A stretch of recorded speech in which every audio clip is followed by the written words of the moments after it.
Hello, good evening everyone. This is Abhishek Chandola and you are watching my channel Chandola Classes. आज हम लोग principles of management में बहुत important topic जो कि है जनरल प्रिंसिपल्स के बारे में बात करेंगे, जो कि दिए थे हेनरी फ्योल ने, है ना। अब हेनरी फ्योल ने टोटल 14 जनरल प्रिंसिपल्स दिए थे। हेनरी फ्योल वो हैं जिनको हम लोग क्या कहते हैं, father of general principle. Okay, अब ये 14 जो प्रिंसिपल्स हैं वो कौन कौन से हैं और वो होते क्या है, उनके बारे में हम लोग आज थोड़ा सा बात करते हैं फटाफट में। पहला है डिवीजन ऑफ वर्क, दूसरा है authority responsibility, discipline, unity of command, unity of direction, subordination of individual interest to general interest, remuneration, centralization, decentralization, scalar chain, order, equity, stability of personal initiative and SPD corps। अब इनके बारे में एक एक करके जरा फटाफट बात करते हैं क्या क्या है। सबसे पहला है हमारे पास क्या, division of work. Division of work में हेनरी फ्योल ने कहा कि सबसे अच्छी चीज क्या होती है ऑर्गेनाइजेशन में, कोई भी आदमी कितना भी कैपेबल हो और कितना भी इफेक्टिव हो, कितना भी एफिशिएंट हो, पर वो सारा काम खुद नहीं कर सकता। उसके लिए उसको क्या चाहिए, लोग चाहिए, है ना। तो डिवीजन ऑफ वर्क उसी चीज से है कि जहां पे आप क्या करोगे, काम को बांटोगे किसके बीच में, अपने सबऑर्डिनेट्स के बीच में। किस बेसिस पे, उनके स्पेशलाइजेशन के बेस पे। इससे दो चीजें होंगी, एक, काम जब बटेगा सब लोगों के बीच में तो जल्दी होगा, ज्यादा इफेक्टिवली होगा, एफिशिएंटली होगा, ये तो होगा ही। दूसरी चीज क्या होगी, जब आप उसके स्पेशलाइज्ड आदमी को उसका काम को दोगे तो उसकी वजह से क्या होगा, वो काम में बहुत अच्छी तरीके, उसके काम में परफेक्शन भी आएगी, वो काम ज्यादा अच्छे तरीके से हो पाएगा, इफेक्टिवली हम लोग काम को कर पाएंगे, जल्दी काम कर पाएंगे, कॉस्ट एफिशिएंट वो हो जाएगा। तो ये सारे एडवांटेजेस रहते हैं। तो ये क्या भी रहा है, क्या, according to this principle the whole work must be divided into small task and unit instead of assigning the whole work to one person, one task और यूनिट, है ना। तो जहां पे पूरे काम को एक किसी पर्टिकुलर आदमी को देने से अच्छा है इस काम को क्या करें, आप छोटे छोटे टुकड़ों में बांटे और अलग अलग लोगों को मिले। इससे क्या होगा, बेनिफिट ऑफ स्पेशलाइजेशन मिलेगा, किसको, बिजनेस को। दूसरा है हमारे पास अथॉरिटी एंड रिस्पॉन्सिबिलिटी। अथॉरिटी यानी पावर, अथॉरिटी यानी पावर, और रिस्पॉन्सिबिलिटी जिम्मेदारी, हम लोग जानते हैं। तो ये कहता है, हेनरी फ्योल यहां पे कहता है कि authority must be equal to responsibility, कि अथॉरिटी और रिस्पॉन्सिबिलिटी क्या होनी चाहिए, बराबर होनी चाहिए। यानी अगर आप किसी को कोई रिस्पॉन्सिबिलिटी दे रहे हो कि आपका काम है ये चीज, ये ऑब्जेक्टिव, ये गोल को अचीव करना, तो साथ में उसको अथॉरिटी भी दो, उसको पावर भी दो, है ना। तो वहां पे क्या होगा, अगर आप किसी को अथॉरिटी नहीं दे रहे हो और रिस्पॉन्सिबिलिटी दे रहे हो तो भी वो उस रिस्पॉन्सिबिलिटी को फुलफिल नहीं कर पाएगा। और अगर किसी को अथॉरिटी तो दे रहे हो बट उसको अगर रिस्पॉन्सिबिलिटी ना मिले तो वो उस अथॉरिटीज का क्या करेगा, मिसयूज करेगा। तो यहां पे ये बहुत जरूरी है। Authority means the power to make decision, responsibility means the obligation to complete the job assigned on time. According to this principle, there must be balance or parity between authority and responsibility. दोनों में से कोई भी चीज ज्यादा नहीं होनी चाहिए, दोनों क्या होनी चाहिए, बैलेंस्ड होना चाहिए। तीसरा हमारे पास क्या, डिसिप्लिन। डिसिप्लिन आप सब लोग बहुत अच्छे तरीके से जानते होंगे। एक ऑर्गेनाइजेशन बहुत जरूरी है कि क्या हो, वो उसमें प्रॉपर डिसिप्लिन हो, है ना, प्रॉपर रूल्स रेगुलेशन हो, वो ऑर्गेनाइजेशन की तरफ उसकी पूरी एक अच्छी रिस्पॉन्सिबिलिटी हो, रिस्पेक्ट हो। तो वो सारी चीजें जो होनी चाहिए ऑर्गेनाइजेशन में फुलफिल होनी चाहिए। Discipline mean obedience, observance of rules and respect of authority to the organisational rules and employees agreement, है ना। तो ये सारी चीजें क्या होनी चाहिए, यहां पे डिसिप्लिन मेंटेन होना चाहिए, ऑर्गेनाइजेशन प्रॉपर डिसिप्लिन के साथ होना चाहिए, ठीक है। चौथा है unity of command. Unity of command क्या कहता है, यूनिटी ऑफ कमांड ये कहता है कि एक आदमी को, मतलब आपका जो सीनियर होना चाहिए वो एक ही होना चाहिए, कमांड देने वाला एक ही इंसान होना चाहिए, ठीक है ना। अगर एक से ज्यादा लोग आपको कमांड दे रहे होंगे तो वहां पे एक डिलेमा की सिचुएशन आ जाती है। माना कि दो लोग मिलके एक आदमी को कमांड देंगे, इसको कमांड दें, तो इसके पास एक डिलेमा की सिचुएशन आ जाएगी कि वो इसकी बात माने या इसकी बात माने। समझ में आ रही बात। तो यहां पे बहुत जरूरी है कि वो फिर तो दोनों में से किसी की भी बात को ढंग से नहीं मान पाएगा ना, तो वहां पे तो फिर दिक्कत हो जाएगी ऑर्गेनाइजेशन में। तो ये बहुत जरूरी है कि कमांड देने वाला पर्सन ऊपर से एक ही हो, है ना, सबको एक ही आदमी जो है वो कमांड देता हो, जिसकी वजह से क्या हो, डिलेमा की सिचुएशन नहीं आएगी। Unity of direction. Unity of direction में मतलब ये बहुत जरूरी है कि सब के सब लोग गोल की तरफ ही काम करें, सब टुवर्ड्स ऑर्गेनाइजेशनल गोल। यूनिटी होनी चाहिए काम में, यानी सब लोग एक ही डायरेक्शन में काम करें। किस डायरेक्शन में? Towards achieving the organisational goal, organisation goal को अचीव करने की डायरेक्शन में, है ना। तो ये बहुत जरूरी है। अगर माना कोई तो ऑर्गेनाइजेशन गोल की अचीव की तरफ काम कर रहा है, कोई दूसरी तरफ काम कर रहा है, कोई तीसरी तरफ काम कर रहा है, तो वहां पे वो गोल जो है वो ना तो टाइमली अचीव होगा, ना तो इफेक्टिवली, ना तो एफिशिएंटली अचीव हो पाएगा। तो ये बहुत जरूरी है कि सब लोग मिलके एक होके एक एफर्ट्स के साथ क्या करें, उस गोल को अचीव करने के लिए देखें। ओके, अगला है हमारे पास subordination of individual interest to general interest. Henri Fayol कहता है कि ये देखो दो तरीके के लोग हुए, एक होता है जो कौन होता है ऑर्गेनाइजेशनल, जिसका एक तो होता है ऑर्गेनाइजेशन, ठीक है, दूसरा कौन होता है इन पर्सन एम्प्लॉय, ठीक है। दोनों के अपने अपने ऑब्जेक्टिव है। हम लोगों ने फर्स्ट चैप्टर में पढ़ा भी था कि ऑर्गेनाइजेशनल ऑब्जेक्टिव भी होते हैं और पर्सनल ऑब्जेक्टिव भी होते हैं, ठीक। बट यहां पे ये कहता है कि बहुत जरूरी है कि आपके ऑर्गेनाइजेशनल ऑब्जेक्टिव आपके पर्सनल ऑब्जेक्टिव के ऊपर भारी ना पड़े, मतलब सॉरी, पर्सनल ऑब्जेक्टिव आपके ऑर्गेनाइजेशनल ऑब्जेक्टिव के ऊपर भारी ना पड़े, है ना। हमेशा क्या होना चाहिए, आपके ऑर्गेनाइजेशनल ऑब्जेक्टिव क्या होने चाहिए, ज्यादा वैल्यूएबल होने चाहिए। ऐसा ना हो कि आप पर्सनल ऑब्जेक्टिव के चक्कर में, पर्सनल इंडिविजुअल गोल के चक्कर में ऑर्गेनाइजेशनल गोल को भूल जाओ। ये चीजें नहीं होनी चाहिए। बहुत बार ऐसा होता भी है कि एक ऑर्गेनाइजेशन में जो पर्सनल ऑब्जेक्टिव होते हैं वो ऑर्गेनाइजेशनल ऑब्जेक्टिव से क्या हो जाते हैं, बड़े हो जाते हैं, जो कि नहीं होना चाहिए। हमेशा हमें ये देखना चाहिए कि ये ऑर्गेनाइजेशनल का गोल है, इस गोल को अचीव करना है और इसके अचीव होने से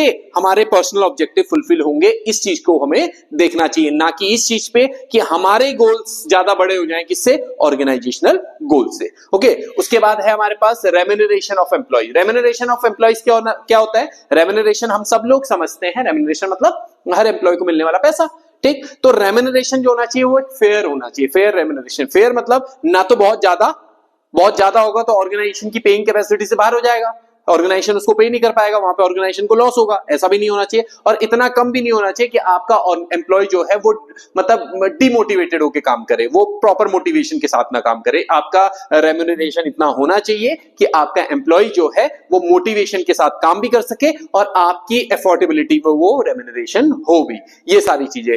उसके बाद हमारे पास है सेंट्रलाइजेशन एंड डिसेंट्रलाइजेशन। इसके लिए हमने एक सेपरेट वीडियो और बनाई भी है जिसमें हम लोगों ने डिसेंट्रलाइजेशन और डेलीगेशन के बीच में डिफरेंस हम लोगों ने देखा था। वहां पे भी सेंट्रलाइजेशन और डिसेंट्रलाइजेशन के बारे में बताया गया था। क्या होता है सेंट्रलाइजेशन? जहां पे आपकी पावर और अथॉरिटी जो होती है वो सेंट्रलाइज करके रख देते हो, आप कहते हो कि नहीं, जो भी करना है मेरे से पूछ के करना है ना। तो वो क्या होता है? वो होता है सेंट्रलाइजेशन। और डिसेंट्रलाइजेशन में क्या करते हो, आप अपनी पावर को क्या करते हो, रिलीज करते हो, नीचे लेवल तक आप क्या करते हो, उसको रिलीज करते हो। थोड़ी थोड़ी चीजें जो है, पावर जो है वो आप सबको देते हो, दैट इज डिसेंट्रलाइजेशन। अब कौन सा जरूरी है, सेंट्रलाइजेशन सही है या डिसेंट्रलाइजेशन सही है? देखो दोनों ही चीजें सही है ना। ऑर्गेनाइजेशन को ये देखना चाहिए कि वो कुछ चीजें जो बहुत इंपॉर्टेंट है उनको सेंट्रलाइज करके रखें, और जो अननेसेसरी मतलब जो जरूरी नहीं है कि जिसमें टॉप लेवल मैनेजमेंट का या आपका इंटरफेयर करना जरूरी है, अगर ऐसा कोई चीज है जिसमें इंटरफेयर करना जरूरी है वो तो आप सेंट्रलाइज करके रखो, और जिनमें जरूरी नहीं है उनको आप क्या कर दो, डिसेंट्रलाइज कर दो। इससे क्या होगा, इससे एक तो आपका काम बच जाएगा, मतलब आपको अननेसेसरी चीजों में नहीं इंटरफेयर करना पड़ेगा, और दूसरी चीज जिनको आप वो पावर दोगे वो भी मोटिवेटेड होकर ऑर्गेनाइजेशन के लिए काम करेंगे। तो डिसेंट्रलाइजेशन भी सही है ना, और सेंट्रलाइजेशन भी सही है। पर प्रॉपर डिसेंट्रलाइजेशन भी नहीं हो जाना चाहिए कि ऐसा नहीं कि सब कुछ आपने नीचे दे रखा है, और ऐसा भी नहीं होना चाहिए कि आपने सारा कुछ अपने हाथ में रखा हुआ है ना। प्रॉपर कंप्लीट डिसेंट्रलाइजेशन और कंप्लीट सेंट्रलाइजेशन ये दोनों ही खराब है। ओके, तो यहां पे हमें देखना है। अगला है हमारे पास स्केलर चेन, जिसको हम जानते हैं स्केलर चेन क्या होता है, चेन ऑफ कम्युनिकेशन।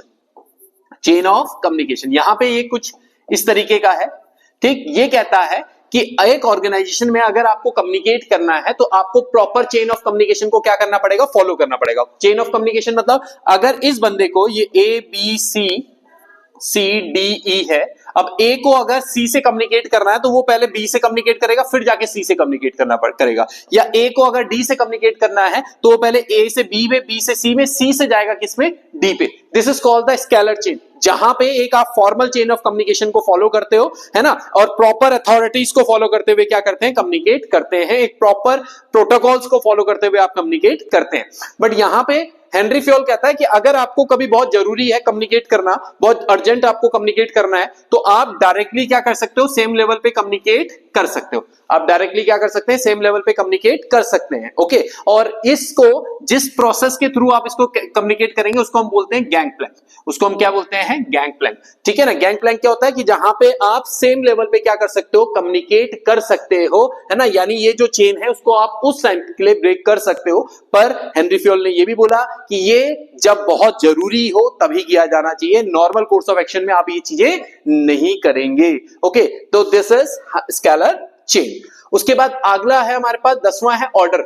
ऑर्डर का मतलब ये नहीं है कि आप किसी को इंस्ट्रक्शन दे रहे हैं। ऑर्डर का मतलब है कि आप क्या कर रहे हैं भाई, जो भी चीज है, जो भी सामान है, जो भी इक्विपमेंट है, उसको उसकी अपनी जगह पे ही रखा जाए, है ना। सपोज करो मेडिकल स्टोर में आप लोगों ने देखा होगा, अगर मेडिकल स्टोर में हम लोग जब भी दवाई के लिए कोई पर्ची देते हैं कि भैया ये बताओ, है ना, तो जैसे वो देखता है कि अच्छा डॉक्टर ने ये सारे प्रिस्क्रिप्शन दिए हुए हैं, ये सारे डायग्नोस किया हुआ है, ये दवाई लिखी हुई है, तो वो क्या करते हैं, वो फटाफट जाते हैं और एक पर्टिकुलर स्टेप में जाके वहां से दवाई निकालते हैं और आपको दे देते हैं। ठीक, और उसके बाद वो जैसे आपको दवाई देते हैं उसके बाद वो उठाते हैं और उसको वापस उसी जगह पे रखते हैं। ठीक है, ये बहुत बड़ा मैनेजमेंट है वहां पे ये ऑर्डर प्रॉपर तरीके से फॉलो होता है। अगर वो वापस उसको दवाई को उसी जगह पे ना रखें, कहीं पे भी रख दें, तो नेक्स्ट टाइम जब आदमी आएगा और जब उससे फिर ढूंढेगा तो उसको मिलेगा ही नहीं। तो ये बहुत जरूरी है कि आप कोई भी इक्विपमेंट या कोई भी चीज जहां से ले रहे हैं उसका एक प्रॉपर जगह होनी चाहिए, और जिस जगह से वो चीज ली जा रही है वो वापस उसी जगह में रखी भी जाए, ताकि नेक्स्ट टाइम आप जब उसको ढूंढो या वो करो तो वो आपको इजीली मिल जाए, है ना। तो ये बड़ी बड़ी ऑर्गेनाइजेशन में ये चीज बहुत नेसेसरी है, और ये बहुत नेसेसरी रूल्स में मानो, प्रिंसिपल में मानो, उस ऑर्गेनाइजेशन के होते हैं, है ना। तो ऑर्डर क्या है कि ऑर्डर का मतलब ये नहीं है कि आप इसको क्या करेंगे कि अपने हिसाब से, मतलब ऑर्डर का मतलब वो नहीं इंस्ट्रक्शन वाला। ऑर्डर का मतलब है यहाँ पे किस चीज से आपका, कि आप हर चीज को उसकी अपनी जो जगह है, फिक्स जो जगह है वहां पे रखा जाए, ताकि नेक्स्ट टाइम वो बहुत इजीली मिल जाए। उसके बाद है इक्वालिटी। ठीक है, अब इक्विटी। अब इक्विटी में मैं आपको बताऊं, इक्विटी का मतलब यहां पे इक्वालिटी तो है, पर इक्वालिटी किस सेंस में इक्वालिटी है, कि रिलीजन के सेंस में, सेक्स के सेंस में, लैंग्वेज के सेंस में। यानी ये कहता है कि किसी भी तरीके का कोई discrimination on the basis of caste, gender, colour, ये रिलीजन, इस बेसिस पे नहीं होना चाहिए। पर फिर मैं बात बताता हूं कि इक्विटी और इक्वालिटी में एक फर्क भी है। इक्वालिटी का मतलब होता है हर चीज में इक्वालिटी, मतलब आप सबको एक ही तरीके की सैलरी दोगे, नहीं, वहां पे ऐसा नहीं होना चाहिए। वहां पे हम लोग इक्विटी की बात करेंगे। इक्विटी मतलब डिस्क्रिमिनेशन होना चाहिए। डिस्क्रिमिनेशन होना चाहिए किस बेसिस पे, काम के बेसिस पे। जो आदमी जितना ज्यादा स्किल्ड है उसको फिर सैलरी उस हिसाब से मिलनी चाहिए। हम लोगों ने एक वीडियो में बात भी किया है डिफरेंशियल पीस वेजेस सिस्टम के बारे में। ओके, तो यहां पे इसीलिए हम लोग इसको इक्विटी बोल रहे हैं। इक्विटी जहां पे इक्वालिटी होनी चाहिए, किसके बेस पे, कास्ट के बेस पे। There must be no discrimination on the basis of caste, there must be no discrimination on the basis of gender, religion, colour. इस चीज के बेसिस पे कोई भी डिस्क्रिमिनेशन नहीं होना चाहिए, बट डिस्क्रिमिनेशन होना चाहिए किस बेसिस पे, आपकी स्किल्स पे, है ना, कि आप कितने नॉलेजेबल हो, आपकी स्किल्स कैसी, उसके बेसिस पे डिस्क्रिमिनेशन होना चाहिए। चलिए, उसके बाद अगला है हमारे पास equity, stability of person. Stability का मतलब है ऑर्गेनाइजेशन में एक प्रॉपर मतलब किसकी स्टेबिलिटी, जो लोग हैं, जो आपके एम्प्लॉइज हैं, उनका रिटेंशन बहुत हाई होना चाहिए। ऐसा ना हो कि आपके एम्प्लॉइज जो हैं वो आज आपके लिए काम कर रहे हैं और आपके 1 साल बाद आपके एम्प्लॉइज जो हैं वो वहां से चले जा रहे हैं, है ना। बहुत ज्यादा ऑर्गेनाइजेशन में, और इसकी वजह से ऑर्गेनाइजेशन जो है वो बहुत ज्यादा सफर करता है। क्यों? क्योंकि आप किसी एम्प्लॉय को ऑर्गेनाइजेशन में लेके आते हो, और हमारे पास एक बहुत बड़ा प्रोसेस होता है सिलेक्शन का, है ना, रिक्रूटमेंट का, उसका स्टाफिंग का एक बहुत बड़ा प्रोसेस होता है। और उस प्रोसेस में, ऑर्गेनाइजेशन में, हम लोग ये भी जानते हैं कि जब आप एक्सटर्नल सोर्सेज से रिक्रूटमेंट कर भी रहे होते हो तो उसमें ऑर्गेनाइजेशन का पैसा भी खर्च होता है। ठीक, आपने किसी एम्प्लॉय को पूरा एक सिलेक्शन टेस्ट वगैरह करके उसको हायर किया, उसके बाद आपने उसको ट्रेनिंग प्रोवाइड की, उसको ये सारी चीजें प्रोवाइड कराई, और उसके बाद ऑर्गेनाइजेशन में वो 1 साल रहा, 1 साल बाद ऑर्गेनाइजेशन से वो चला गया किसी भी रीजन की वजह से। हो सकता है सैलरी में इंक्रीमेंट नहीं हुआ था, या हो सकता है कोई और रीजन हो जिसकी वजह से वो ऑर्गेनाइजेशन से चला गया। तो हेनरी फ्योल कहते हैं कि आपके ऑर्गेनाइजेशन में एम्प्लॉयज का रिटेंशन बहुत अच्छा होना चाहिए। ऐसा ना हो कि एम्प्लॉयज आपका एक एक साल में छोड़ के चले जाएं। उसके लिए क्या करना है, आप जब उसको सेलेक्ट कर रहे हो तो आप प्रॉपर पहले से ही एक इतना अच्छा स्ट्रिक्ट, इतना अच्छा प्रोसीजर को रखो ताकि आपके पास जो भी सेलेक्ट होके आए वो बहुत केपेबल, बहुत स्किल्ड आदमी को आप सेलेक्ट करो। और उसके बाद आप ये इंश्योर करो कि वो आपके ऑर्गेनाइजेशन में बहुत लॉन्ग टर्म रहे, ताकि उसका स्किल्स का और उसके स्पेशलाइजेशन का आपके ऑर्गेनाइजेशन को बेनिफिट मिले। ओके, तो दिस इज द क्या, this is stability of personal. उसके बाद 13th है हमारे पास क्या, इनिशिएटिव। इनिशिएटिव क्या होता है भाई, अब पहले इस लाइन को पढ़ लेते हैं। कह रहा है in the initiative refers to taking the first step with self motivation. Fayol suggests that employees in the organization must be allowed to take some initiative in making and execution of plan. Workers should be encouraged to develop and carry out their plans for improvement within the prescribed limit and authority limits of authority. है ना, कि आप अपने employees को encourage भी करो और employees पे इतनी आपको देनी चाहिए कि वो अपने एंड से कुछ इनिशिएटिव ले सकें।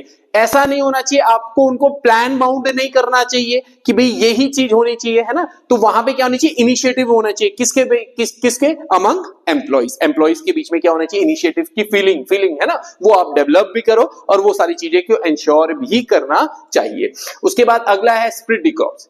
ये क्या कहता है, स्पिरिट डी कॉर्प्स का मतलब है कि आपके एम्प्लॉइज के बीच में, आपके ऑर्गेनाइजेशन में टीम स्पिरिट की फीलिंग होनी चाहिए, कि there must be the feeling of team spirit. उनको ये सोच के काम करना चाहिए कि हम लोग जब साथ मिलके काम करेंगे तो ऑर्गेनाइजेशन गोल को इजीली अचीव किया जा सकता है। अगर आप अलग थलग रह के सोचोगे कि ऑर्गेनाइजेशन का गोल अचीव हो जाएगा, तो नहीं। जब आप ऑर्गेनाइजेशन में टीम स्पिरिट के साथ काम करोगे, कोऑर्डिनेशन के साथ काम करोगे, है ना, तो वहां पे क्या होगा, आपके ऑर्गेनाइजेशन गोल को अचीव करना आसान भी हो जाएगा और ऑर्गेनाइजेशन गोल को हम लोग टाइमली अचीव भी कर पाएंगे। तो ये बहुत जरूरी है ना। तो ये 14 प्रिंसिपल थे, ये 14 प्रिंसिपल थे किसके, हेनरी फ्यूल के, जिन्होंने सजेस्ट किए थे, है ना। तो आपके बोर्ड एग्जामिनेशन के पॉइंट ऑफ व्यू से ये 14 के 14 प्रिंसिपल काफी इंपॉर्टेंट है, क्योंकि इनके ऊपर काफी केस स्टडीज भी आती हैं। तो ये ध्यान रखिएगा, ये आप तभी कर पाओगे जब आप केस स्टडीज को डिकोड तभी कर पाओगे जब आपको ये पता हो कि हेनरी फ्यूल ने कौन कौन से 14 प्रिंसिपल दिए हुए। जब तक आपको ये पता ही नहीं होगा कि अच्छा यहाँ पे स्टेबिलिटी ऑफ पर्सनल है, तो आप स्टेबिलिटी ऑफ पर्सनल से रिलेटेड किसी भी केस स्टडी को सॉल्व नहीं कर पाएंगे। तो मेक श्योर कि आपको ये 14 प्रिंसिपल बहुत अच्छे से पता हो। और ये लास्ट मोमेंट है, लास्ट टाइम में आपके पास बोर्ड एग्जामिनेशन से पहले आप इस वीडियो को देख रहे होंगे, तो एक बार फटाफट इस चीज को रिवीजन के तौर पे करें। और फिर बोल रहा हूं, वीडियोस के साथ जरूर एक बार बुक को गो थ्रू जरूर करें, वो बहुत जरूरी होता है ना। सिर्फ वीडियोस से बहुत ज्यादा इफेक्ट नहीं पड़ता। वीडियोस आपके लिए लास्ट मोमेंट पे बहुत हेल्पफुल तो होती हैं, पर बुक अल्टीमेटली बुक सब कुछ है। बुक से आप एक बार जरूर गो थ्रू करें, फटाफट रीडिंग और फटाफट, क्योंकि समझ आप इस वीडियो से गए हैं और एक बार रीडिंग आप उसको कर लें, सो दैट कि आपको ये पता हो कि किस तरीके से आपको क्या करना है, उसको अपने एग्जाम्स में लिखना है। ठीक है, तो ये था आज की वीडियो में। अपने नेक्स्ट टॉपिक में, नेक्स्ट वीडियो में नए टॉपिक के साथ हम लोग बात करेंगे। मिलते हैं अपनी नेक्स्ट वीडियो में। Till then, good bye.